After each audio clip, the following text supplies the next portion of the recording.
नाज़रीन, दुनिया भर में बसने वाले लोग अपने रंगो नस्ल, रहन सहन और माजी के हवाले से एक दूसरे से मुख्तलिफ हैं। हर कौम अपनी एक जुदागाना पहचान और तारीख रखती है।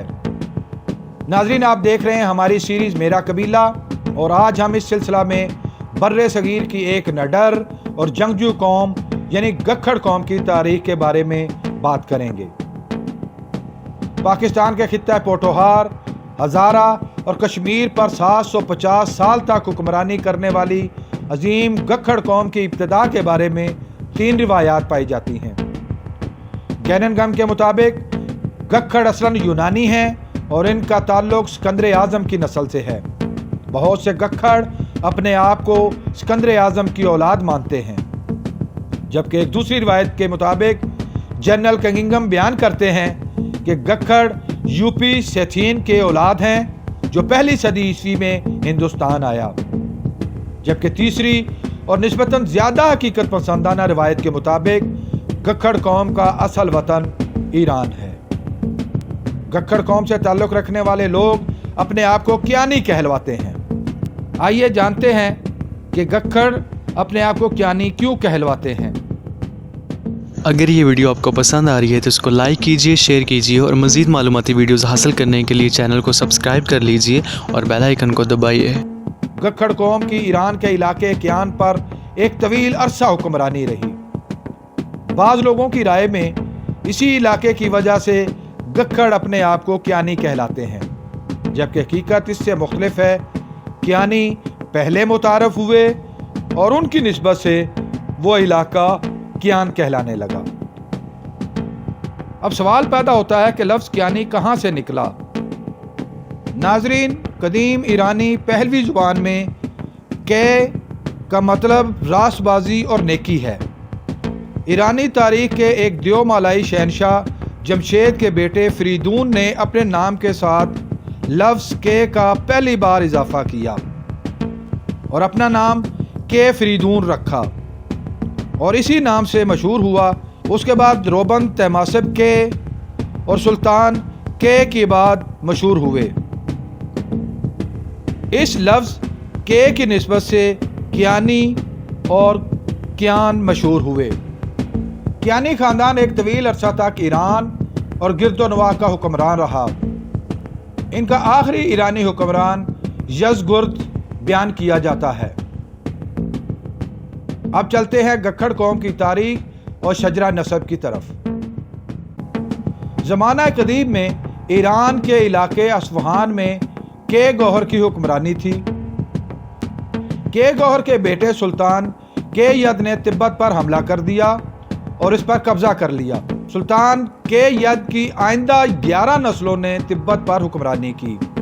इसी सिलसिला में आगे चलकर मनोहर नामी कश्मीरी सरदार ने गक्खड़ राजा काब खान के बेटे फर्रुख के से अपनी बेटी की शादी कर दी। इस इलाके में गक्खड़ों की हुक्मरानी का दौर काब खान से काबल खान तक शुमार किया जाता है। बाद में काबल खान अफगानिस्तान चला गया और उसने अफगानिस्तान के इलाके काबल पर कब्जा करके अपनी हुकूमत कायम कर ली। सुल्तान नासरुद्दीन सिबकतीन जो महमूद गजनवी का वालिद था, उसने जब 977 ईस्वी को गजनी का तख्त संभाला तो अपने इर्द गिर्द के तमाम इलाके फतह कर लिए। इसी तसलसल में उसने काबल की तरफ रुख किया तो उसका टाकरा काबल खान से हुआ। एक खून रेज मार्का हुआ, मगर सिबकतीन काबल को फतह न कर सका। दोनों के माबैन सुलह का मुआहिदा हुआ और दोनों ने इलाके आपस में तकसीम कर लिए। उसके बाद सिबकतीन और काबल शाह में दोस्ती हो गई। सिबकतीन ने जब हिंदुस्तान पर हमला किया तो सिबकतीन के साथ काबल खान भी हिंदुस्तान आया और फिर वहीं आबाद हो गया। सुल्तान सिबकतीन ने उसको खित्ता पोठोहार की हुक्मरानी दे दी। एक रिवायत के मुताबिक महमूद गजनवी के साथ काबल खान का बेटा गक्खड़ शाह हिंदुस्तान आकर आबाद हुआ और महमूद गजनवी ने उसे यहाँ की हुक्मरानी दे दी। वो जेलम और गिरदोनवा के बहुत बड़े इलाके का हाकिम बन गया। गक्खड़ कौम से ताल्लुक़ रखने वाले लोग अपना शजरा नसब काबल खान के बेटे गखड़ शाह से जोड़ते हैं और तारीखी हवाले भी इसी बात की गवाही देते हैं। काबल शाह जब काबल का हुक्मरान था, उस वक्त खलीफा मामूनुर रशीद का दौर था। उस दौर में काबल शाह ने इस्लाम कबूल किया और उसी से उसकी नस्ल के अंदर इस्लाम ने आगे फ़रोग पाया। काबल शाह के 5 बेटे थे, गखड़ शाह, रतन शाह, महमद शाह, तुलोजन शाह और बिजली या बज शाह। काबल शाह की वफात के बाद उसका बेटा गखड़ शाह हुक्मरान बना।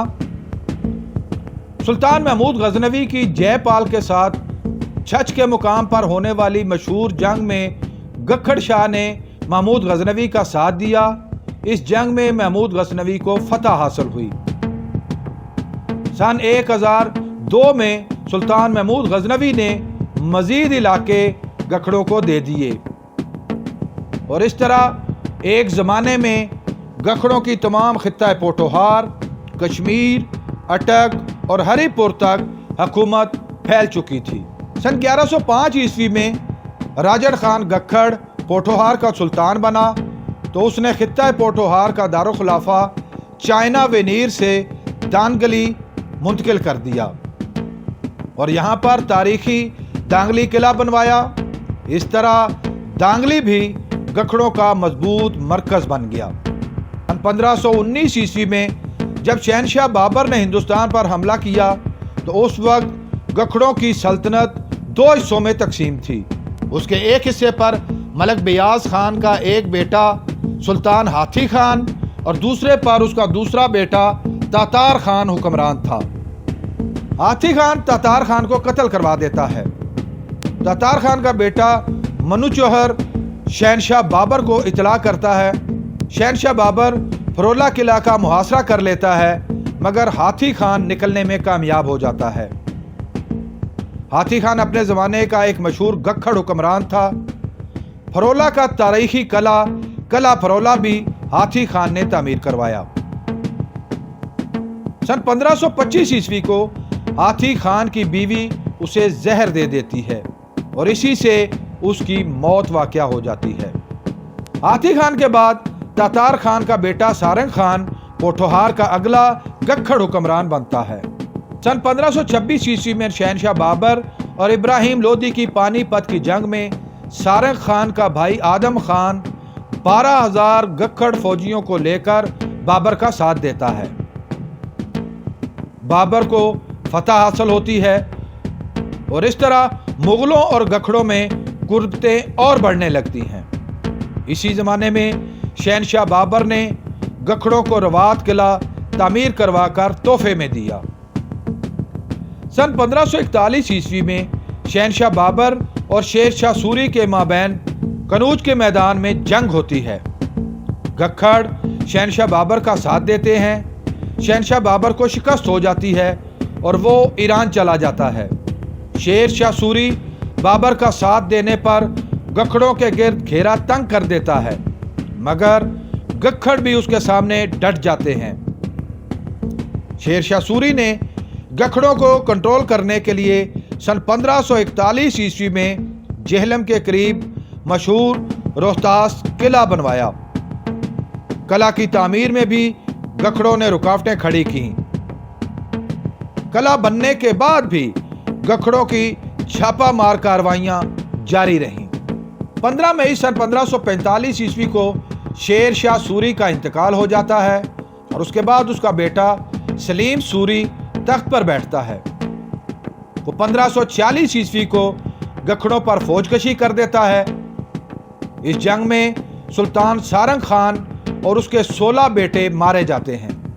उनकी कब्रें किला रवात में मौजूद हैं। गखड़ों के तावन से हुमायूं को हिंदुस्तान का तख्त दोबारा मिल जाता है। सन 1563 ईस्वी को शहनशाह अकबर के दौर में आदम खान और सारंग खान के बेटों के दरमियान किसी वजह से झगड़ा हो जाता है। आदम खान का बेटा लश्कर खान सारंग खान के बेटे अलावल खान को कत्ल कर देता है, जबकि जवाब में अलावल खान का भाई लश्कर खान को कत्ल कर देता है। पूरे खित्ते में फसाद फैल जाता है। پھر شہنشاہ اکبر خود آ کر تصفیہ کرواتا ہے اور پوری ریاست کو تقسیم کر کے اور تمام متعلقین کو الگ الگ علاقے دے دیتا ہے۔ جب 18ویں صدی کے وسط میں مغلوں کی حکومت کمزور پڑ رہی تھی تو مرہٹے آگے بڑھنے لگے۔ اس پر احمد شاہ ابدالی نے ان کا راستہ روکنے کے لیے ہندوستان پر چڑھائی کر دی اور گکھڑوں کے سلطان مقرب خان کی مدد سے متھرا اور بعد میں پانی پت کی تیسری لڑائی میں مرہٹوں کو شکست دے دی۔ سلطان مقرب خان نے اپنی سلطنت کو سندھ سے چناب اور گکھڑ منڈی تک پھیلا دیا۔ سن 1765 عیسوی میں سکھوں کی ایک مثل جسے بھنگی کہا جاتا تھا، اس کے سردار گوجر سنگھ بھنگی کی قیادت میں سکھوں نے پھروالا پر چڑھائی کر دی۔ مقرب خان نے باہر نکل کر مقابلہ کیا مگر پسپائی اختیار کرنا پڑی۔ اس دوران گکھڑوں میں باہمی انتشار کافی بڑھ چکا تھا۔ دومیلی کا گکھڑ رئیس ہمت خان دغا بازی سے مقرب خان کو قتل کروا دیتا ہے۔ مقرب خان کے قتل کے بعد اس کے بیٹے نہ صرف پھروالا بلکہ دانگلی بھی حاصل کر لیتے ہیں، مگر سکھ اس وقت بہت طاقت پکڑ چکے تھے، لہذا سردار گوجر سنگھ نے قلعہ پھروالا پر چڑھائی کر کے اسے تباہ کر دیا۔ گکھڑ شہزادوں کو گرفتار کر کے جموں بھیج دیا گیا۔ سکھوں نے گکھڑوں کے سروں کی قیمت 1 روپیہ مقرر کر دی اور پھر بہت سے گکھڑ سردار قتل کر دیے گئے، اور اس طرح گکھڑوں کے آخری شہنشاہ سلطان مقرب خان کی ہلاکت کے ساتھ ہی گکھڑوں کے اقتدار کا سورج 750 سال بعد غروب ہو جاتا ہے۔ اس کے بعد قتل عام کی وجہ سے گکھڑ اس علاقے سے مختلف محفوظ علاقوں کو ہجرت کر جاتے ہیں، اور باقی بچ جانے والے گکھڑوں نے اس کے بعد اپنے آپ کو اپنے پرانے نام یعنی کیانی ہونے سے منسوب کر دیا، اور تمام گکھڑ اپنے آپ کو کیانی کہلوانے لگے۔ ناظرین، گکھڑ یا کیانی قوم ایک خوددار اور جنگجو قوم ہے۔ بہادری اس قوم کی سب سے بڑی پہچان ہے۔ خطہ پوٹھوہار کے باسیوں کی پہچان ہی جواں مردی اور شجاعت ہے۔